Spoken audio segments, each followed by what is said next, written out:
उनका नाम है अविनाश सिंह जी। क्या नाम है? अविनाश सिंह।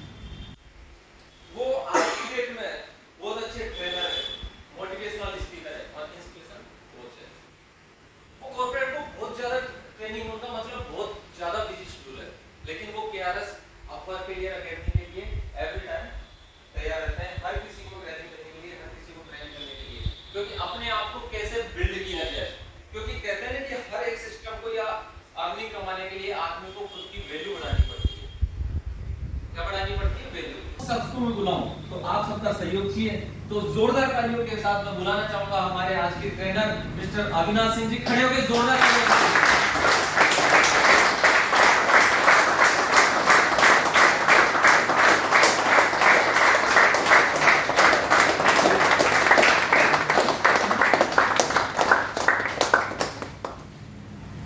तालियां रुकनी नहीं चाहिए, बोला नहीं जाए।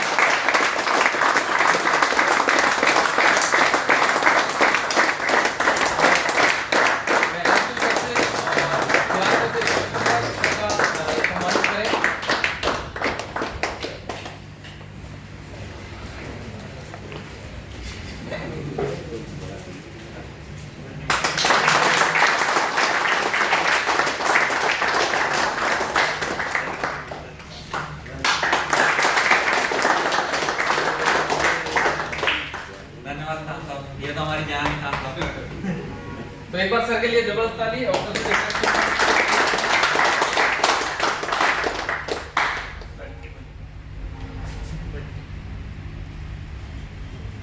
तो दोस्तों मैं कार्यक्रम को आगे बढ़ाऊं उससे पहले कुछ पॉइंट पे मैं बात करना चाहूंगा। जैसा कि एमपी सिंह जी ने आपको बताया था, काफी कुछ सारी चीजें आपको दिखाई गई थी, उनसे समझ में नहीं आती। बच्चों को जब कहा जाता है कि बच्चा कैसे कबूतर लिख, तो पहले वो ऐसे लिखेगा, लेकिन एक दिन वो सही लिखने लग जाता है। मानते हो? और आज हम फ्रेश बैठे हुए हैं बिल्कुल। और अपवर्क की बात करें तो हमको आज पहली बार लाइव देखने का मौका मिला है। जूम मीटिंग के माध्यम से हम काफी बार देख चुके हैं, लेकिन लाइव देखने का एक अलग ही मजा होता है, क्योंकि सामने वाले को दिखता है कि कौन सुन रहा है, कोई नहीं सुन रहा है। क्योंकि जूम मीटिंग में तो पता नहीं लगता ना कि आ तो रहे हैं, पता नहीं सुन रहा है या नहीं सुन रहा है।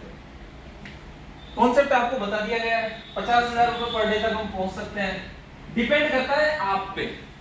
देखो सिस्टम ने कहीं कोई क्राइटेरिया, कोई बाउंडेशन नहीं रखी। एक बाउंडेशन रखी है सिर्फ और सिर्फ 50,000, इससे ऊपर नहीं जा सकते। लेकिन नीचे कितने लोग रहेंगे, 50,000 को कितने लोग छुएंगे, वो भी हमारे बीच में ही बैठे हैं। कुछ लोग तो ऐसे होंगे जो 100 रुपए पर डे पे जाएंगे, कुछ लोग होंगे जो 500 पे पहुंचेंगे, कुछ लोग होंगे जो 1000 पहुंचेंगे, और कुछ लोग ऐसे भी होंगे जो 50,000 का आंकड़ा भी पार करेंगे। जैसे कि एमपी सर जी बता रहे थे कि आने वाले 3 महीने बाद कम से कम हमारे 5 से 10 अचीवर ऐसे होंगे जो 50,000 पर डे पे पहुंच जाएंगे। कितने पे? 50,000 पर डे पे। अब ये डिपेंड आप लोगों पे करता है कि कौन से वो अचीवर है एमपी सर की टीम में जो 50,000 पर डे पे पहुंचना चाहते हैं। हाथ खड़ा करेंगे कि कौन आदमी है जो 50,000 पे पहुंचना चाहेगा।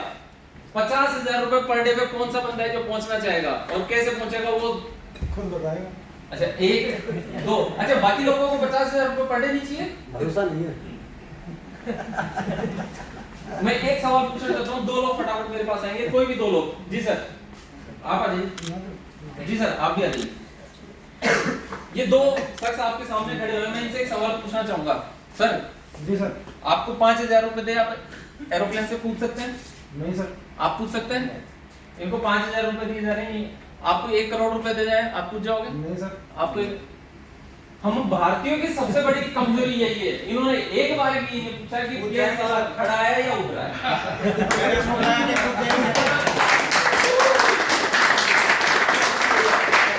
सबसे बड़ी भारतीय आदमी साला 1 करोड़ को ठोकर मार देगा, लेकिन कभी नहीं पूछेगा कि सर प्लेन खड़ा है। मेरे को एक चीज बताओ, 24 घंटे उड़ता रहता है? नहीं ना, अरे जमीन पे भी तो रहता है। तो पूछने में क्या अर्ज है? मैंने पूछा 50,000, साला हमको भरोसा नहीं है। भाई भगवान को अगर भरोसा नहीं हो, प्लीज एक बार जोरदार तालियां इनके लिए। अगर भगवान को भरोसा नहीं हो कि मैं भगवान हूं, अब उसको कौन यकीन दिलाएगा साहब मैं भगवान हूं? बताओ। आपको अगर सफल होना है या कामयाब होना है, तो आपको कौन आदमी सफल कर सकता है या कौन आदमी ना क्या मतलब असफल कर सकता है? बताओ। अच्छा, कितने लोग ये बात जानते हैं? सब जानते हैं, लेकिन फिर भी अप्लाई नहीं कर रहे। वाह, मेरे बात की हो। अब मैं बात करूंगा प्लान पे ना करके आपसे 3 पॉइंट पे बात करूंगा, सिर्फ 3 पॉइंट पे बात करूंगा। और 3 पॉइंट की मैं बात करूं तो सबको अपने आप से 3 क्वेश्चन पूछने, 3 सवाल अपने आप से पूछने। तैयार हो? तैयार हो? यस। मेरी सबसे बड़ी कमजोरी है कि जब तक सब नहीं बोलते ना, क्योंकि ट्रेनिंग का एक अलग ही फंडा होता है, ट्रेनिंग सेशन का एक अलग फंडा होता है। मैं आपको कोई जानकारी और कोई ज्ञान बांटने नहीं आ रहा, ना कोई मोटिवेट करने आ रहा, मैं आपसे 1 to 1 बात कर रहा हूं। और मैं सबसे पहले आपसे कहा कि 2 वे ट्रैफिक चाहिए, मेरे को 1 वे नहीं चाहिए। सिर्फ मैं बोलूं वो पॉसिबल नहीं है। तो तैयार हो? यस।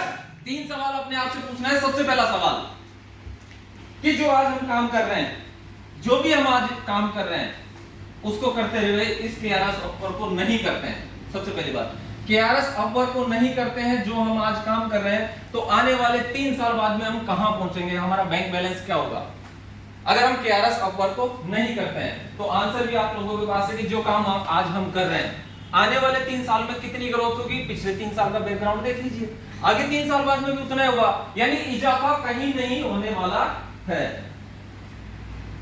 समझ में आ रही बात? आज जो हम काम कर रहे हैं उसी को करते रहे और केआरएस अपवर्क को नहीं करते हैं, तो हमारी लाइफ में 3 साल बाद में कोई परिवर्तन आएगा? नहीं आएगा, ये आपको सबको पता है। दूसरा क्वेश्चन आपको अपने आप से पूछना है, अगर मैं केआरएस अपवर्क कर लेता हूं, केआरएस अपवर्क कर लेता हूं और ये 50,000 रुपए दिखाया गया, ये सिर्फ एक डायलॉग रह जाए कि 50,000 रुपए पर डे आएंगे, 50,000 पॉइंट का पर डे काम होगा, ये सिर्फ एक डायलॉग रह जाए। क्या? सिर्फ एक डायलॉग रह जाए, तो साहब आपका कोई नुकसान होगा? नहीं। समझ में नहीं है, समझाता हूं। बर्बाद होने के लिए आबाद होना कंपलसरी है। आदमी बर्बाद कब होता है? जब आबाद हो। अभी भी समझ में नहीं आ रहा। आप सारे लोग यहाँ बैठे हुए हैं और यहाँ से निकल के जैसे इस हॉल से निकलेंगे तो बाहर निकल के आपसे कोई आदमी 1 करोड़ रुपए छीन सकता है? नहीं। छीन सकता है क्या? आवाज नहीं आ रही, छीन सकता है? नहीं। अच्छा, कुछ लोग ये सोच रहे हैं क्या जवाब क्या दूं? भाई साहब 1 करोड़ रुपए आपसे क्यों नहीं छीन सकता? क्यों नहीं? आप मजबूत अट्टे कट्टे हो इस वजह से नहीं, सामानी को नहीं। जेब में 1 करोड़ रुपए है नहीं, तो सीधी सी कंडीशन है, अगर हम इस काम को करते हैं और ये सिर्फ 50,000 पर डे, 4,000 पर डे का जो हमारा पॉइंट मिलते हैं, ये सिर्फ डायलॉग रह जाए, तो हमारा कोई नुकसान होगा? नहीं होगा। तीसरा सबसे बड़ा सवाल, सबसे महत्वपूर्ण चीज है, दोनों क्वेश्चन के बाद जो तीसरा सवाल है वो आपकी लाइफ चेंज कर देगा। अगर ये चीज जो आपको बताई गई है और इसमें अगर हम सफल हो गए तो आने वाले 3 साल बाद में हमारी लाइफ क्या होगी? इसको इमेजिन करो आप, इसको सोचो कि आने वाले 3 साल बाद हमारी लाइफ कितनी ट्रांसफॉर्म हो जाएगी, कितनी बदल जाएगी। हमारे जो भी सपने, जो भी ड्रीम है वो पूरे होंगे कि नहीं होंगे? होंगे कि नहीं होंगे? एक छोटी सी स्टोरी सुनाना चाहूंगा। एक नदी थी और उस पे एक पेड़ था। होता है हर नदी के पास में एक पेड़ होता है, तो उस पे एक बंदर और बंदरिया बैठी हुई थी। कौन बैठा हुआ था? बंदर और बंदरिया। तो एक आकाशवाणी हुई कि जो भी 3 बजे सुबह इस नदी में छलांग लेगा वो एक शानदार राजकुमारी या एक जलपरी बन जाएगी। कोई भी कूदेगा उसके अंदर उसकी लाइफ चेंज हो जाएगी। ये आकाशवाणी होगी 3 बजे। अब बंदर बैठा और बंदरी बैठी। अब बंदरी को तो क्या है कि सुनते आकाशवाणी दिमाग में एक ही चीज है, 3 बजे मैं कूदू, 3 बजे मैं कूदू। और बंदर क्या कर रहा है? अरे काय को चल रही है, बैठ जा, 3 बजने से बैठ जा। होता है ना, बंदर ऐसे ही करते हैं ना, यही होता है उनका सेगमेंट। जैसे 3 बजे और साहब बंदरी ने छलांग लगा दी, जो बंदरिया थी उसने छलांग लगा दी, लेकिन बंदर साहब कहाँ बैठे थे? पेड़ पे बैठे थे। जैसे ही बंदरिया ने छलांग लगी वो आकाशवाणी सच हो गई और वो जलपरी बन गई। अब वो देख रही, क्योंकि अक्सर होता है कि जैसे आदमी सफल होता है तो आसपास देखता है कि यार मेरे साथ में जो बंदे थे वो कहाँ गए। उसने देखा कि ये तो ऊपर ही बैठा है। उसने उससे पूछा कि तू क्यों नहीं कूदा? भाई ये तो मेरे को पता था कि 3 बजे भविष्यवाणी हुई है, तू क्यों नहीं कूदा? मैंने सोचा पता नहीं बढ़ेंगे कि नहीं बढ़ेंगे। तो उसका जवाब सुनिए, उस बंदरिया का जवाब सुनिए। ये तो भाई मेरे को पता है कि तेरे को अपने आप को विश्वास नहीं है। अरे एक बार कूद जाता, ज्यादा से ज्यादा क्या होता? तू भीगता। भाई ज्यादा से ज्यादा क्या होता? तू भीगता रहता तो मोला का मोला ही ना। इससे ज्यादा तो कुछ नहीं बिगड़ता तेरा। और हम क्या करते हैं, सिर्फ यही सोचते रहते हैं। ये स्टोरी किसकी है? बंदर की है क्या? ये स्टोरी किसकी है?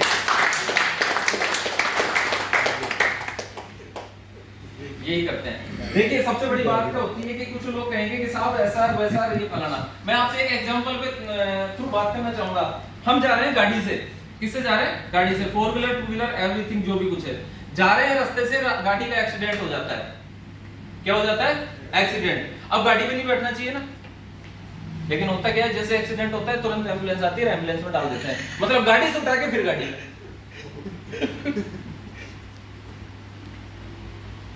डालना, बैठना ही नहीं चाहिए यार। एक बार एक्सीडेंट हो गया, कौन बैठे? अच्छा कितने लोग मैरिड है यहाँ जिनकी शादी हो चुकी है?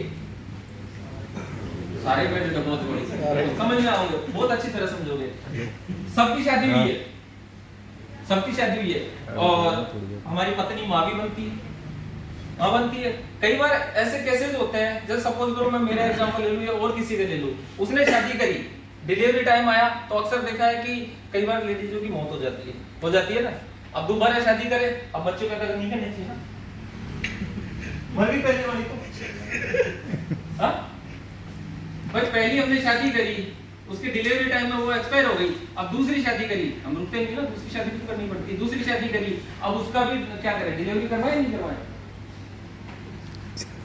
डिलीवरी करवाए नहीं करवाए? करवानी पड़ेगी ना, क्यों? पहली तो मर गई, पहली तो मर गई ना। एक छोटी सी स्टोरी के माध्यम से वो समझाने, आप समझना, मैं रिलेटेड करवा रहा हूँ आपको, क्योंकि कुछ लोग यहाँ सोच रहे होंगे कि यार ये कैसे क्या हो रहा है। समझना, एक आदमी को आदत थी चेक करने की। क्या? एक आदमी को आदत थी चेक करने की, उसका नाम था जुम्मन। क्या नाम था? जुम्मन। क्या नाम था? जुम्मन। क्या नाम था? जुम्मन। जुम्मन। तो वो साइकिल से जा रहा था, तो रास्ते में पड़ा था हरा हरा कुछ, तो उसकी चेक करने की आदत थी।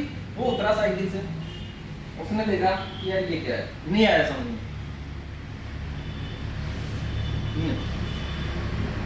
समझ नहीं आया। अरे गोबर है। मतलब उसने 3 स्टेप ट्राई किए, उसके बाद में उसके आए समझ में कि गोबर है। यही कहानी खत्म नहीं हुई। चलो अच्छा हुआ पैर नहीं पड़ा।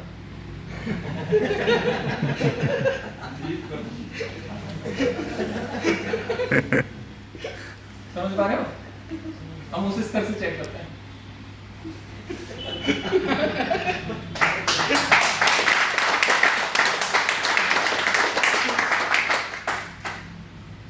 जब शादी होती है ना, शादी होती है, उससे पहले होती है सगाई। और सगाई में हम अरेंज मैरिज ज्यादा करते हैं, तो आपने देखा होगा अक्सर कि एक कमरे में लड़के और लड़की को बैठा देते हैं। एक कमरे में बैठ जाती है लड़की, एक ही कमरे में बैठ जाता है लड़का। कितना टाइम देते हैं? मुश्किल से हम 10-15 मिनट, कि 10-15 मिनट में जो बात करनी है कर ले। ये करते हैं ना भाई। अमेरिका तो है नहीं या कि पहले बच्चे होंगे फिर बाद में शादी होगी, या तो पहले शादी होती है फिर बाद में बच्चे होते हैं। तो हमारे अरेंज मैरिज में ज्यादातर यही सिस्टम होता है कि लड़का या लड़की को कहीं चाची के घर या कहीं रिश्तेदार में जाके और मिलवा देते हैं। 10-15 मिनट में भाई हाँ बात कर लो, ये करते हैं। 10 मिनट तक वो क्या बात करेंगे आप भी जानते हो, किसी के साथ हुआ भी होगा, नई शादी किसी की होगी तो उसको पता होगा 10 मिनट में क्या, हाँ जी आप क्या करते हो, क्या है आपकी होगी, क्या यही बात होती है बेसिकली। 10 मिनट बात में जाती है, मौसी या कोई भी मामी होती है, हाँ जी बात हो गई जी, हो गई, चलो। उसके बाद में आपसे पूछते हैं कैसी लगी। अब आप बताओ 15 मिनट में आपने ऐसी कौन सी बात जान ली कि हम कहते हैं सिर्फ 15 मिनट में। अच्छा वो जानते क्या है? सिर्फ और सिर्फ फीलिंग। अगर फीलिंग अच्छी आ रही है तो हम कर देते हैं हाँ, और फीलिंग खराब आ रही है तो हम कर देते हैं ना। 15 मिनट में ऐसा कौन सा ब्रह्मास्त्र तो है नहीं, कोई ज्ञान ऐसा तो कर नहीं सकता कि आदमी जान जाए 15 मिनट में। 15 मिनट में सिर्फ फीलिंग देखता है कि फीलिंग अच्छी आनी चाहिए। तो आपको कुछ नहीं करना, फीलिंग लीजिए केआरएस अपवर्क की कि कैसी फील आ रही है। जो आपके सामने लोग प्रेजेंट हो रहे हैं, 50,000 पर डे की बात कर रहे हैं। इस दुनिया में ऐसे लोग हैं जो कमा रहे हैं ना 50,000 पर डे। मैं एक छोटी सी स्टोरी और बताना चाहूंगा। 2004 की बात है। कब की? 2004 की बात है। 2004 की मैं बात करूं,